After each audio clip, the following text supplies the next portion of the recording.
तो मेरी जो एक्सट्रीम बेंडिंग टेक्निक है,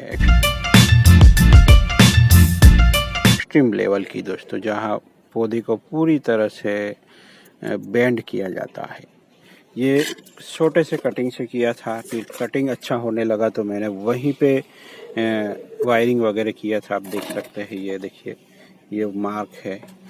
ये ज़मीन में था, अगर रहता तो और भी मोटा हो जाता, पर मुझे निकालना पड़ गया क्योंकि वहाँ कंस्ट्रक्शन होने वाला था और वहाँ से मेरे सभी प्लांट हटाने को बोल दिया गया था। तो इसलिए मुझे आनन फानन में उसको निकालना पड़ा। निकाल के उसको रख दिया था और अब ये हो गया है। बट जो फ्रैक्चर हुआ था उसके अंदर, उसमें अब हीलिंग स्टार्ट हो चुका है, देखिए, देख सकते हैं। तो उसको मैं और ज़्यादा कंप्रेस कर सकता हूँ दोस्तों, और ज़्यादा बेंडिंग। ये यू है तो उसको पूरा भी दबा सकता हूँ, इतना ये लचीला हो गया। यानी अब जितना मैंने किया था उतना मैं और आगे कर सकता हूँ।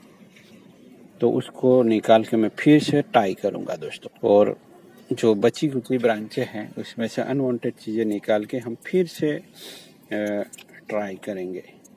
तो ये इस तरह से भी स्टाइल हो सकता है। आप यहाँ से हमने किया और यहाँ स्टाइल हो गया, कैसे भी बना सकते हैं।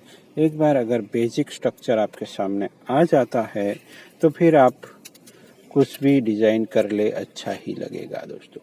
ये शुरुआत में किसी को पसंद ना भी आए, बट बाद में आएगा दोस्तों। इसकी जो फ्लो लाइन वगैरह जो बनेगी, धीरे धीरे बनती है वो, तब लोगों को पसंद आता है दोस्तों। नीचे से भी बांध दिया गया है, तो उसको मैं, देखिए कितनी अच्छी तरीके से मोड़ सकता हूँ मैं।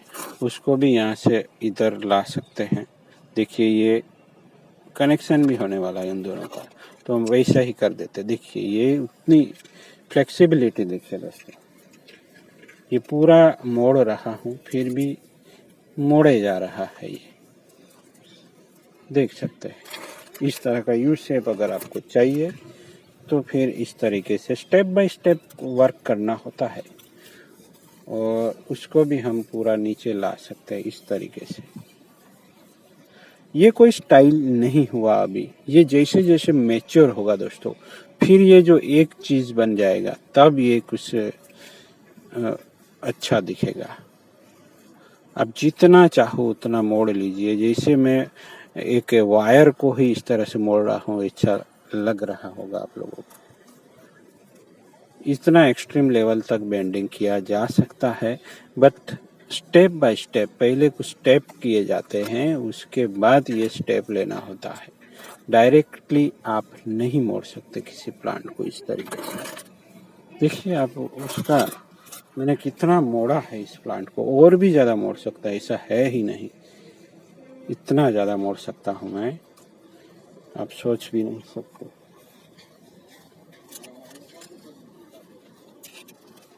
तो टॉप की जो ब्रांच है उसको फिर से मैं वायरिंग करके उसको कुछ और बेंडिंग लाता हूँ, फिर कुछ निकल के आएगा बाद में।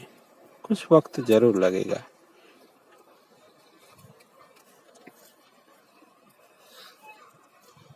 तो यहाँ इस तरीके से जहाँ ग्रोथ होगा वहाँ से अनवांटेड ब्रांचें मैं निकाल लूँगा दोस्तों।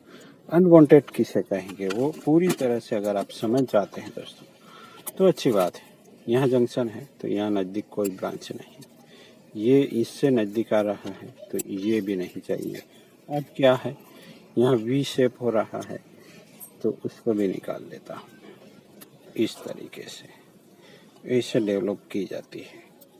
ये दिक्कत आती है इसे कटर में, इसलिए मुझे पसंद नहीं, जबकि ये नया ही है।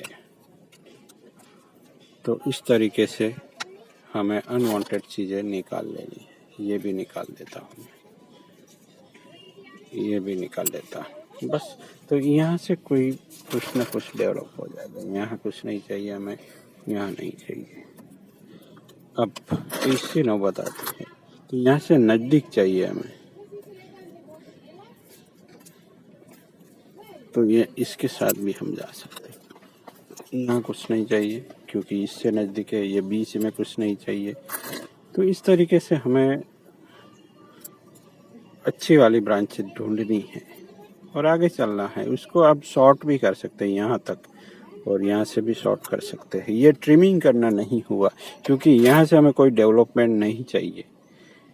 विंटर है फिर भी कर सकते हैं ऐसा वर्क, जबकि इसको हम कुछ नहीं करेंगे, पिंच भी नहीं करेंगे। इसको भी निकाल देते, ये रूट का पार्ट है। तो ब्रांच स्टाइल कर ली गई है दोस्तों, देख सकते हैं। कोई अलग तरीका नहीं है, बस सिंपल से ब्रांचिंग की है। ऐसा तो कई बार हम कर चुके हैं, तो उसको और ज़्यादा आर्टिस्टिक बनाएंगे हम, उसको और रोल आउट किया जाएगा। ये जो सेगमेंट बना है यू, उसको भी हम किसी और तरीके से मोड़ने की कोशिश जरूर करेंगे। और ये सब मर्ज होगा तब इसका जो फ्लो लाइन होगा, थोड़ी दूर की कौड़ी है, शायद समझ में भी ना आए, फिर भी बने रहेंगे तो जान पाएंगे। तो मिलते हैं किसी और नई टॉपिक के साथ। Thank you.